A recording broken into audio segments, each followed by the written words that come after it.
一秒電影二四格，16:9任意拍，無論你想要電影深度定無聊都好，都盡在電影二四房。歡迎嚟到電影二四房，喺呢一度每一格畫面都係香港電影未死嘅證明。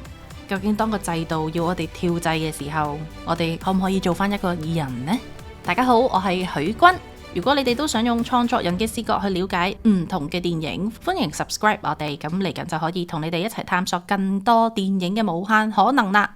Hello， 大家好，今日同大家咧分享呢一個部門的誕生嘅影評呢，其實我都幾掙扎同埋有啲淆底嘅，原因就係睇完嘅話明就明啦，唔明就靜靜地啦。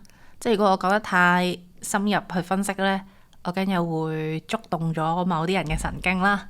咁但係如果我講得太表面呢，咁可能你哋又會話，咁我唔使嚟聽你講啦咁樣。咁所以睇下我嚟緊講嘅切入點啱唔啱你哋聽啦。今日想介紹嘅呢一個電影《一個部門的誕生》呢，睇佢 trailer 都知佢係點樣包裝噶啦，一個黑色幽默喜劇啦。點解呢一套戲上咗畫之後好似個好評咁多呢？因為我都 feel 到呢套戲其實想講嘅呢，就係我哋每一個人身處喺呢個咁龐大機器嘅情況下嘅嗰種無力感，係好令到我哋好多觀眾都好有共鳴嘅。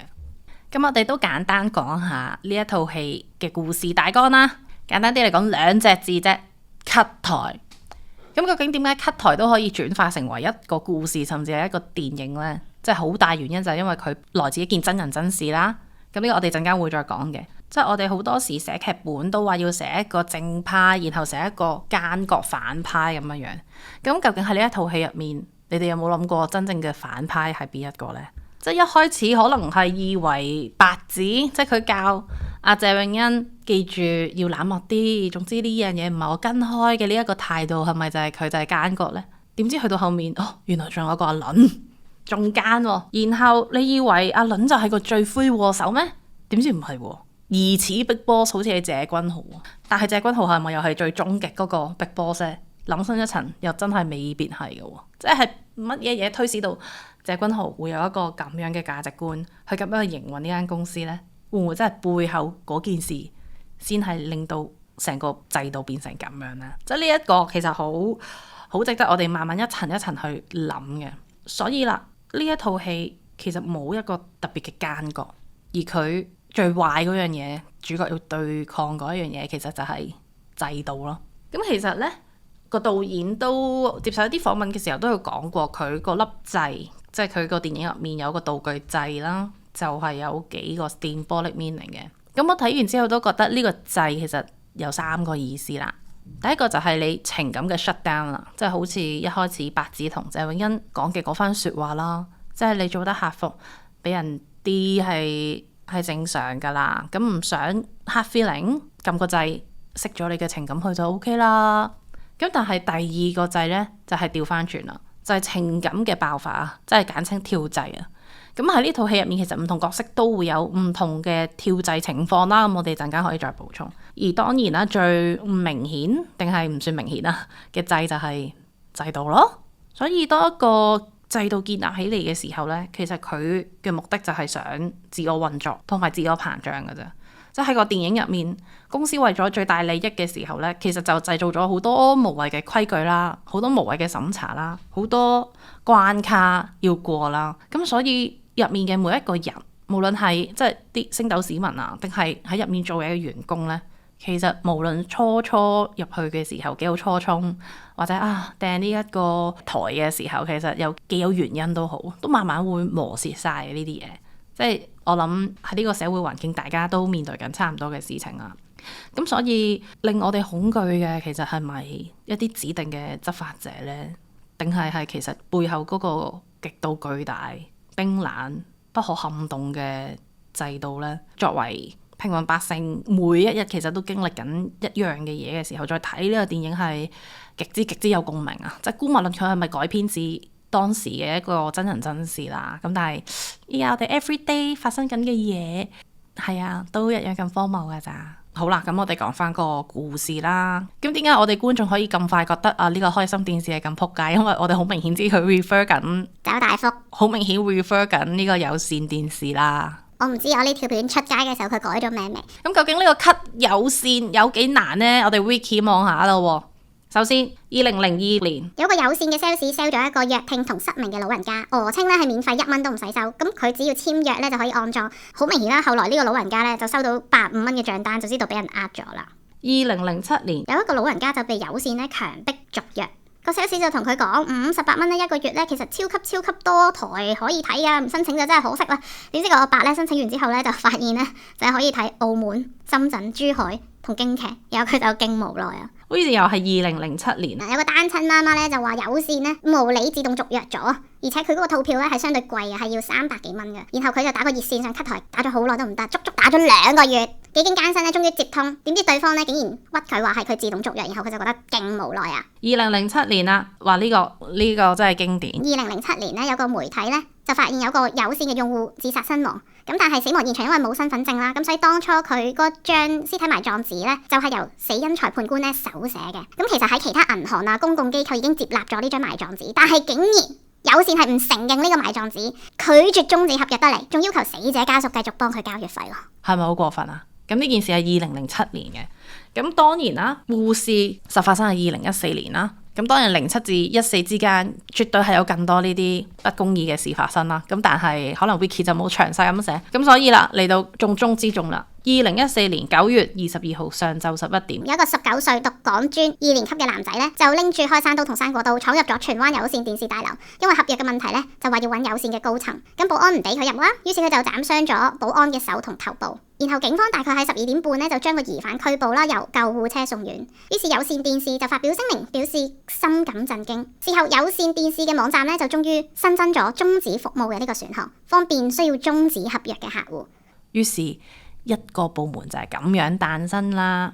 咁不過呢，電影嘅結局就比現實就更加壯烈啦。但我真係唔會劇透嘅呢一個結局，因為寫得非常之好啊。咁所以如果我劇透咗就真係好影響大家嘅觀影體驗啦。咁如果真係大家想知劇透影評詳細分析，我睇一次啲開唔開條片擺會員區咯。好啦，於是睇完成套戲，究竟我有啲乜嘢得着，或者有啲乜嘢反思呢？就係如果一個制度真係巨大到不能撼動，我哋可以忍幾多次？忍1次、2次、3次啦，好未？咁你會唔會忍到一世呢？咁你唔想忍一世嘅情況下，而個制度都係唔會變噶啦，甚至可能變本加厲添。咁你忍到邊個 moment 你先至會有啲動作？即係先唔講係咪反抗啊，你俾啲動作出嚟改變個環境啊。咁呢啲就係跳掣啦。即係如果你個動作大啲，就可能就係跳掣咯。跳掣其實就係咩意思呢？就可能你崩潰咗啦，或者突然間做啲好反常、好反制度嘅嘢啦，反社會嘅嘢。又未必嘅，我覺得就係做一啲你平時唔會做嘅嘢咯。其實已經算係一種跳掣啦，我自己覺得。咁譬如入面嘅角色，每一個其實都有佢跳掣嘅 moment 嘅。例如阿 Fish 啦，佢一開始已經潑屎啦。咁啊，大玉琪啦，好明顯啦。咁啊，麥沛東賴屎啦。吳詠詩做記者嘅，佢嘅跳掣嘅 moment 就係佢開直播啊，然後質問啊大玉琪咁樣咯。鄧月平佢跳掣嘅 moment 就係暴躁噶啦，所以佢都忍唔住咧打佢個仔咁樣樣啦，有少少咁。但係咧就咁聽咧，唔好以為套戲係靠屎尿屁先至好笑，完全唔係。好啦，於是我就諗啦，咁現實我哋其實都會有跳掣嘅 moment 噶喎，咁我哋可以點做呢？我哋係咪發癲打爛晒啲嘢，狂喊崩潰，甚至躺平就係一個選擇呢？咁其實套戲唔算有答案俾大家嘅，即係我都欣賞佢算係幾開放嘅，即係發生咗咁大場大龍鳳之後，個結果有冇改變過呢？定係其實星星之火可以燎原，但係就算當中嗰啲星火可能已經俾水淋熄咗嘅時候，係咪代表喚醒唔到其他人心中嗰團火呢？咁所以我覺得某程度上套戲都係講緊俾我哋聽，喺一個已經咁瘋狂嘅世界入面保持理性呢，某程度上都其實係一種懲罰嚟嘅。咁有時我哋跳下掣反而係一種自我保護嘅機制咯，即係提醒翻我哋唔係機器人，唔係 AI，唔好咁易麻木。即係當你完全聽晒指令，唔去有獨立思考，其實你咪同 NPC 差唔多，係嘛？套戲就係好想我哋明白，就算我哋要供樓、要買樓、要交租、要工作、要做奴隸都好，你要保持翻一個僅有嘅人性啊！如果唔係就好快成為咗一個社會嘅齒輪㗎咋。而成為社會齒輪呢一樣嘢呢，以前就係讚一啲人默默耕耘啊，乜乜性咁樣，但係今時今日聽落去真係極度似貶義詞咯，我自己覺得。咁所以人即係乜嘢呢？乜嘢叫做成為翻一個人呢？大家有冇諗過呢？係咪就係咁簡單？我思故我在呢？其實我思已經係好難得噶啦。咁我覺得最基本嘅定義係，其實都好難定義噶，即係你要有感情，你要有同理心，你要個人 flexible，你要獨立思考啦。其實都已經算係幾人噶啦。喺現今社會對人嘅要求好似已經好低。咁但係社會嘅制度就係最中意機器啊嘛，因為聽話、準確、快、靚正，係嘛？你唔使諗噶，你跟住我吩咐去做就得噶啦。咁所以我哋要對抗嘅時候，其實就係唔想被體制社會化到我哋變成一個齒輪就算啦嘛。咁樣好多影評啊都已經知道呢一套戲其實都某程度致敬緊《Dog Day Afternoon》啊，《黃金萬兩》。導演接受訪問其實都有話呢，基本上一個部門的誕生成個 plot。即係嗰啲幾時要起、幾時成、幾時轉、幾時合咧，都係抄足呢套電影㗎啦。但係我都會覺得，其實上一集李輝都有講，有啲公式 old but gold 啊嘛，真係啱用、適合嘅。咁佢咁樣參考，我都覺得完全冇問題。但係呢一套戲，縱然佢咁多框架，其實係模仿緊《Dog Day Afternoon》咧，我都會覺得佢係對香港人特別有意義㗎咯。即係全世界雖然都係會有唔公平㗎啦，不過一個冰冷嘅劇場對人命毫無反應，我諗喺呢個社會，即係我哋而家身處呢個社會都算數一數二咁冷漠㗎啦。咁其實我睇緊呢個電影嘅過程呢，我都 feel 到導演係有話要説㗎，即係呢一個係佢第一次執導嘅電影啦。而且佢以前就算係編劇嘅身份都好，其實唔係一個佢原創嘅故事啊嘛，佢都係老細掉咗個橋俾佢，然後佢就好似一個代筆嘅身份去寫啲劇本出嚟。所以今次完全係100%佢好想有話説嘅時候呢，我都 feel 到佢投放咗少少嘢喺主角度啦，即係戴玉琪呢個角色入面啦，德仔。例如點解佢要將主角個設定係一個電影系嘅畢業生呢？佢某程度上都想講做呢行嘅辛酸，做呢行嘅前路暗淡，尤其是今時今日喺呢個社會越嚟越多限制，越嚟越少創作空間。外國嗰邊就會因為 DEI 啦，香港呢邊就唔使我多講啦。咁所以你要拍到一套有反思嘅戲，又要避開晒啲紅線呢，真係好困難。而我覺得李天書導演今次係將佢面對過嘅一啲無奈啊、憤怒啊，同埋一啲自嘲咧，放晒喺呢個戲入面。講咗咁耐都好似唔係講緊影評，講感受多過影評。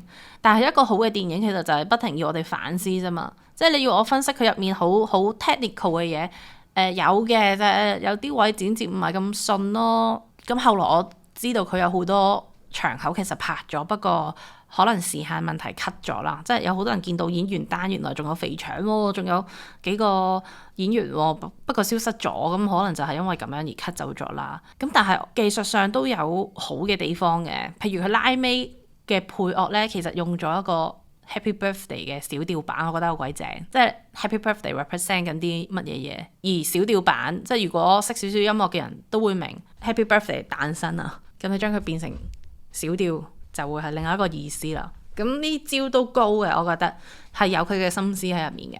咁但係好 technical 嘅嘢，我覺得喺呢一套戲身上係唔需要分析得太多，因為佢本身劇本寫得太好，好到呢，我唔係否定啲演員嘅能力啊、嘅努力嘅演出啊，而係佢個劇本係好到呢，相信演技唔差嘅人，只要演技唔差嘅人 put in 入去呢，都一樣會好睇咯。咁當然每一個演員都令到個角色係更加立體嘅，呢個係正面嘅 OK。我唔係話啲演員差，只係個劇本太好啊。